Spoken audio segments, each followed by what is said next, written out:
This week, we've got a surprise photo of the Mini 5 Pro. Someone flew a drone through a skier's leg while he was in the middle of a front flip, and someone was charged for flying in Banff National Park. Again. Did we mention that we got more Mavic 4 Pro leaks and some of them aren't looking too good? My name's Adam, this is Drone News, and we've got a lot to talk about, so let's get started.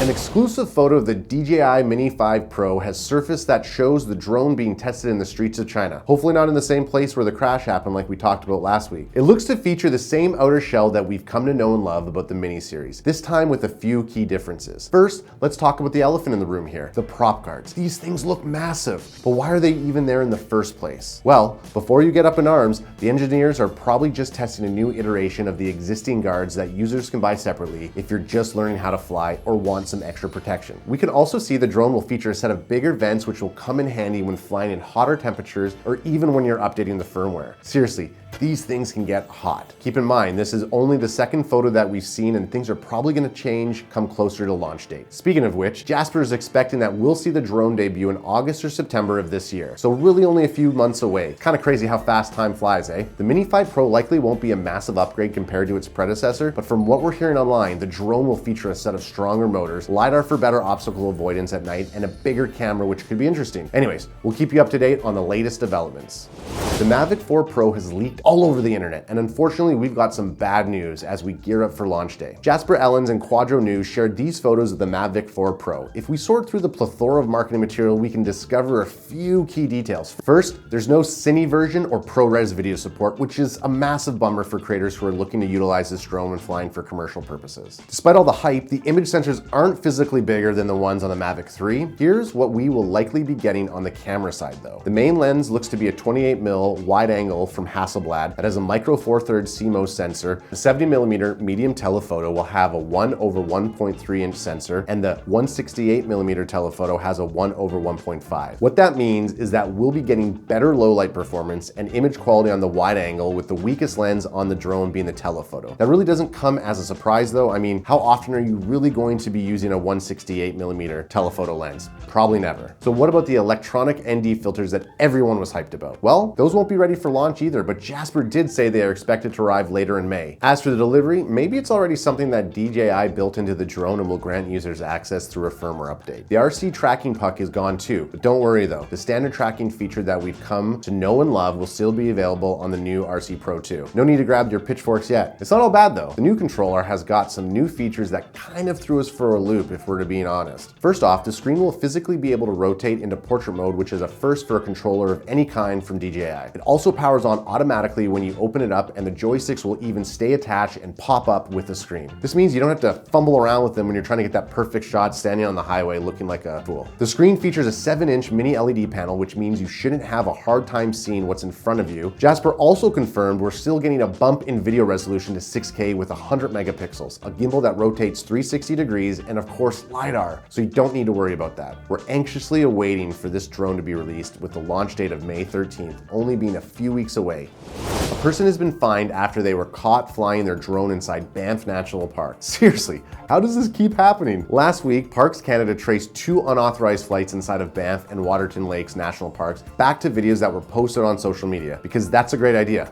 Fly into an area that you're not supposed to and then post it online. The operator was then charged under the National Parks Aircraft Access regulations twice, one offense for each park, for a total fine of $1,100. It is worth noting that violations can result in fines up to $25,000. They got away real lucky. In a statement on Facebook last week, Banff National Park reminded everyone that the area is a no-fly zone due to the wildlife that inhabits the area, and that everyone needs to be respectful of the environment. And yes, if you're wondering, investigators can lay charges based solely on footage they find on social media, even if they don't catch you in the act. If you're curious, we've got a whole podcast that dives right into this and everything you need to know if you want to capture stunning footage of the backcountry, all while flying legally and avoiding that fine.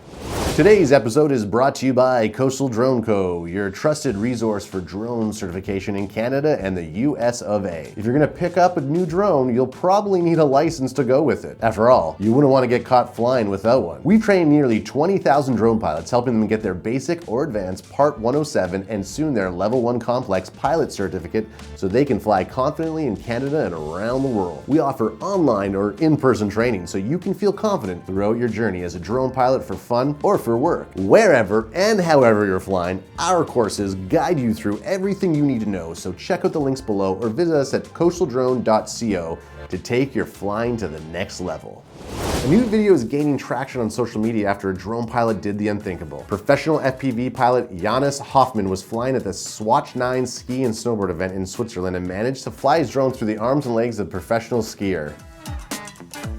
I mean, talk about A, risky, but B, a really cool shot. The video also shows the skier's point of view, the shot itself, and Hoffman piloting the drone. It took off, hitting over 1 million views with countless people applauding him in the comment section. Tricks like these require an immense amount of practice and skill to pull off, not to mention a tad bit of luck. If you're interested, we got a few different podcasts that dive right into everything you need to know if you want to get started in the world of FPV. Hats off to this guy though, that shot is truly one of a kind.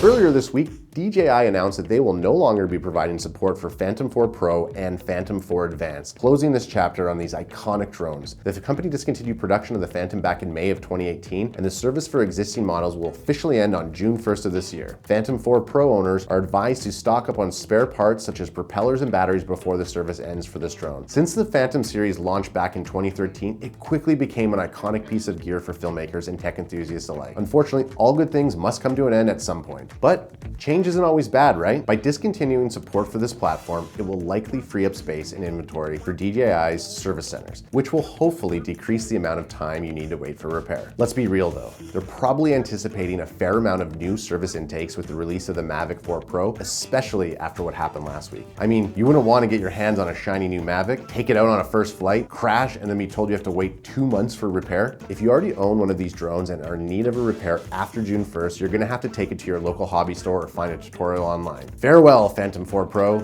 you served us well. We've got another case of, well, Florida being Florida, but this time they're not in the news for anything bad, just something a little weird. The Indian River Lagoon Billion Clam Initiative, led by the Coastal Conservative Association of Florida, is using drones and super clams to help restore lagoon's water quality. Last Friday, a drone dropped a super clam cluster bomb over the lagoon in Grand Valcaria as part of an Earth Day themed conservation effort. The clams are deployed to act as the defense mechanism as the lagoon has faced significant threats to its underwater ecosystem. The clams themselves play an important role when it comes to removing algae and excess nutrients from the water. They help to reduce corrosion on the shoreline by reducing the impact that the waves create. This initiative plans to deploy 4 million clams over the weekend, continuing a larger effort that has already placed 49 million clams into the lagoon since the project began in 2017. One of the researchers that's a part of the project even went as far to say that these are super clams and emphasize the importance they place on our lagoon's ecosystem. I mean, this is definitely a story straight out of William Shatner's Weird or What. But we're excited to see how this project comes along. I mean, who knows? Maybe there's gonna be a time where we can have fresh clams delivered straight to our doorstep, and that way we can make fresh New England clam chowder. So we got an update to a story we talked about a couple weeks ago. The DJI Flycart 30 that was helping Sherpas on Everest had to make an emergency landing due to severe winds. The intense conditions triggered its emergency parachute system, requiring the drone to land and forcing the teams to pause operation for 4 days. Before the incident, the Flycart 30 had been a game changer for hauling supplies and waste across deadly sections like the Kumba Icefall, which significantly reduces the risk for Sherpas. Thankfully, the drone didn't crash, but it did suffer a broken arm upon landing near Camp 1. Airlift Technologies, the company behind the operation, is analyzing flight logs to figure out exactly what happened. While the drone's built-in safety features work, the incident highlights just how unforgiving the conditions are up at Everest, with winds reaching over 100 miles per hour and temperatures getting to well below freezing. Even though this isn't ideal, the Sherpa community remains supportive and enthusiastic about drones making a positive impact on their lives. Amazon is now considering bringing its Prime Air drone delivery service to Kansas City. Earlier this week, an Amazon spokesperson confirmed to The Star, their local news outlet, that the company is considering bringing the service to the area. The company has received approval in Kansas City from both the City Plan Commission and the Board of Zoning Adjustment, which would allow the company to move forward with plans to build a drone delivery center. If everything goes smoothly, the facility would be located at Amazon's same-day delivery warehouse near Botts Road and 149th Street. City staff believes the drones will not have a negative impact on the surrounding neighbors, at least in terms of how much noise, light, and the time of day they'll be operating at. Amazon will likely be using the same MK30 drones that we've talked about in previous episodes, which is quieter and more efficient than its predecessors. Prime Air, which originally launched back in 2022, is only available in a select few locations across the United States. However, they do plan to expand to other parts of the world, such as the UK. Well, it was fun being a guest host this week on Drone News. If you thought I did an all right job and you want to see me again, leave a comment below. We've got a bunch of new content in the pipeline that you won't want to miss. So in the meantime, check out our podcast where you can learn everything you need to know to become a confident and successful drone pilot. As always, like, subscribe, and we'll see you next time.